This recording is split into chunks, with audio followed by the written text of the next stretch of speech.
Something happened that barely made the news. A sitting U.S. official detained by ICE. No warrant, no warning, no real explanation. Just cuffed and taken. And the person who sounded the alarm wasn't a whistleblower. It was Chris Hayes, live on national television. But that was just the beginning. Because what Hayes revealed wasn't just about one arrest. It was about a coordinated strategy, a collapsing power structure inside the Trump administration, and a media circus so overwhelming.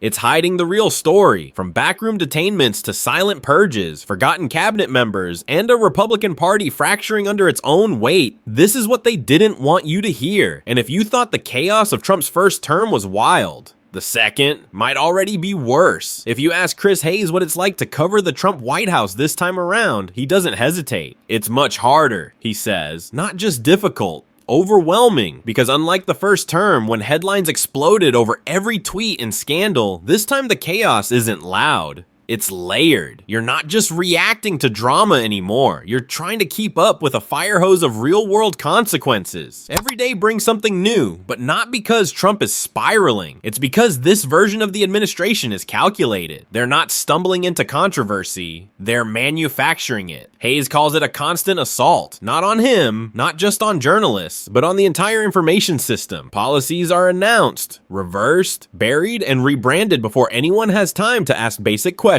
And by the time you do, they've moved on. What used to be a reactive mess is now a pre-planned overload. And the worst part, it's working. The headlines can't keep up. Social media is distracted. And as Hayes puts it, you have to make affirmative decisions on what to even focus on. And meaning for every story that breaks through, 10 are buried alive. But beneath the noise, something darker is unfolding. One of those buried stories? It happened in New York City. Brad Lander, the city's comptroller and elected official, was physically detained by ICE agents. He wasn't hiding. He wasn't resisting. He was attending a legal demonstration, something he'd done peacefully for weeks. Yet this time, federal agents showed up and made an example of him. To Chris Hayes, this wasn't some overreaction or mistake. It was a performance, a deliberate use of force designed to send a message. If they can cuff a public official in broad daylight, they can do it to anyone. This wasn't law enforcement. It was political theater, a show of strength aimed not at justice, but intimidation. Hayes doesn't mince words. They wanted the image. They wanted the optics of dragging out a Democrat, because the more it shocks you, the more it dominates your feed. This is what authoritarianism looks like in a media-savvy world. It doesn't kick down your door first. It makes you watch it happen to someone else. Someone official, respectable, familiar, and then it waits to see who stays silent.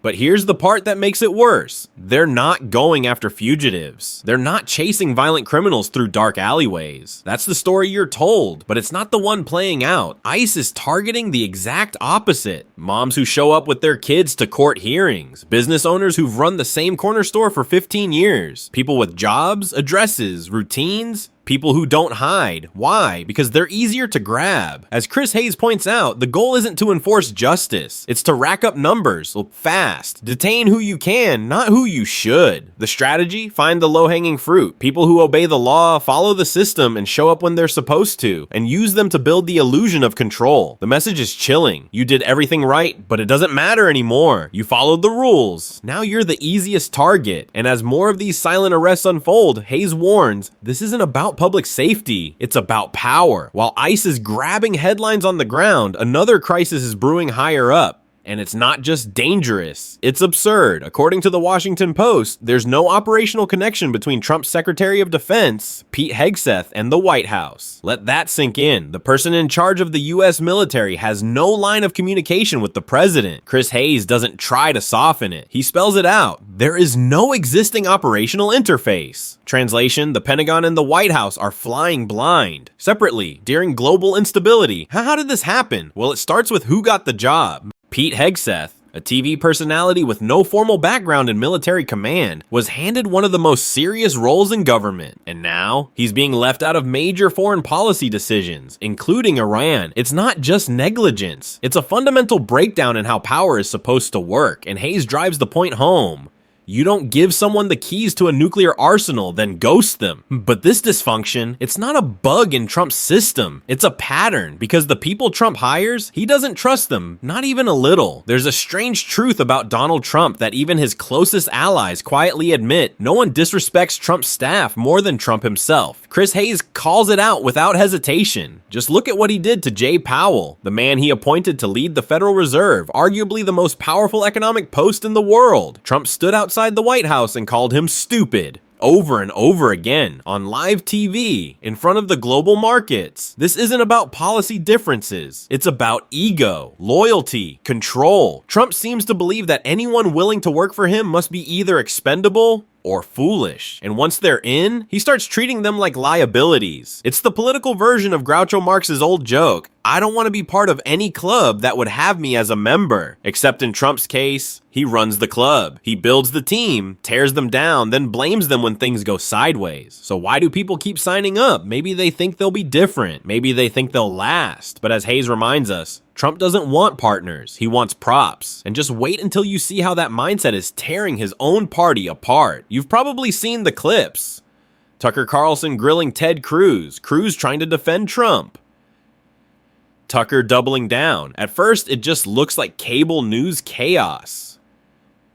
But Chris Hayes sees something deeper, a full-blown identity crisis inside the MAGA movement. It's no longer about loyalty to Trump, it's about claiming his legacy. Each faction is now trying to convince America that they are the true heirs of Trumpism, not just supporters, disciples. Hayes compares it to medieval theological battles. You know, when church leaders weren't just debating scripture, they were fighting over who really represented the word of God. Only now, instead of divine authority, it's about MAGA purity. And every argument begins the same way. I'm the real conservative. I stood by Trump when no one else did. You're the fraud. Even Tucker Carlson was once seen as a renegade, publicly declared, I love Donald Trump. I campaigned for Donald Trump. But here's the twist. Trump doesn't care who wins the purity contest, because in his words, I get to say what the line is. He's not a symbol. He's the source. And that means the truth shifts whenever he feels like it. One day, someone's a loyalist. The next, they're a traitor. And everyone,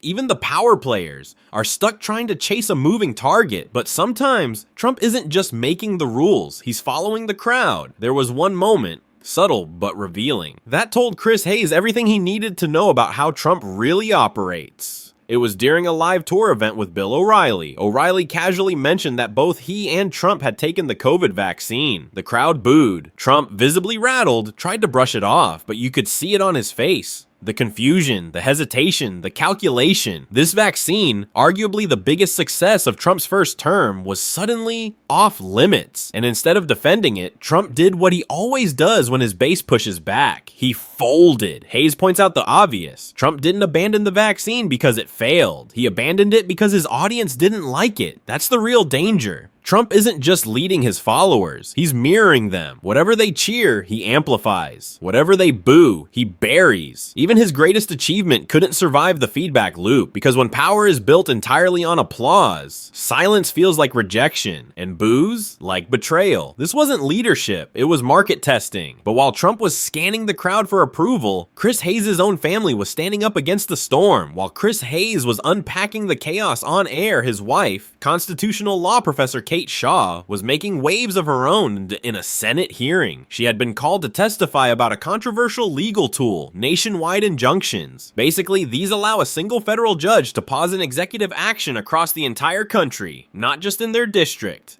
It's not new. Judges have used it under both Republican and Democratic administrations. But now, because these injunctions are being used to block Trump's agenda, conservatives want them gone. And in that hearing, a senator tried to corner her. Isn't it suspicious, he asked, how many of these rulings are going against Trump, trying to frame it like anti-Trump bias, like judges are personally out to get him? Kate didn't flinch. Her answer, a very plausible explanation, Senator, is that he's engaged in much more lawless activity than other presidents. Boom, the room shifted. The clip went viral, and Hayes couldn't have been prouder, not just because his wife held her own, but because she reframed the entire debate. Maybe the courts aren't biased. Maybe the problem is what they're trying to stop. In that moment, Kate didn't just argue the law, she exposed the gaslighting, The idea that the system is broken just because it pushes back on abuse. But that's exactly what Trump's team wants people to believe. And while the political battles rage on in Congress, Chris Hayes has been focused on something much bigger and far more personal. It's easy to look at all of this, the news overload, the political circus, the daily outrage, and think it's just the cost of living in 2025.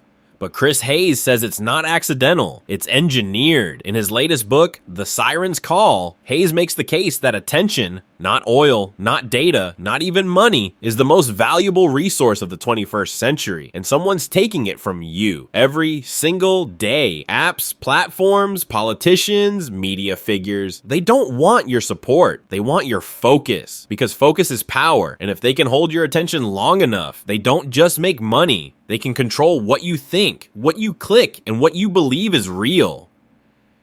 Hayes calls this an extraction economy of the mind, one where your most precious asset, your awareness, is constantly being mined without your consent. And here's the most dangerous part. We think we're choosing it. We think we're in control. You pick up your phone to check one thing. Suddenly, it's 40 minutes later, and you've been fed fear, outrage, confusion, distraction, all tailored to keep you hooked. So when everything feels overwhelming, that's not a glitch. It's the system working exactly as designed. And unless we start fighting back for our own attention, Hayes warns, we won't even notice what we've lost until it's gone. Chris Hayes didn't sit down for a late night interview to plug a book or stir up headlines. He showed up with a warning. What's happening right now? From ICE detainments to broken military chains, from party infighting to attention hijacking, isn't just political noise. It's the slow erosion of systems we once thought were unshakable. And the real danger? It's not the chaos. It's how normal it's starting to feel. Every time we scroll past another headline, every time we tune out because it's just more of the same, we lose a little more of our grip on what's actually happening. Because while we're busy arguing over the daily drama, real power is being consolidated, systems are being warped, and reality is being rewritten quietly, efficiently, and in plain sight. So what do? Hayes doesn't offer easy answers, but he leaves us with one undeniable truth. If we don't protect our attention, if we don't start choosing what we care about and why, someone else will choose it for us. And by the time we realize what we've lost, it might already be too late.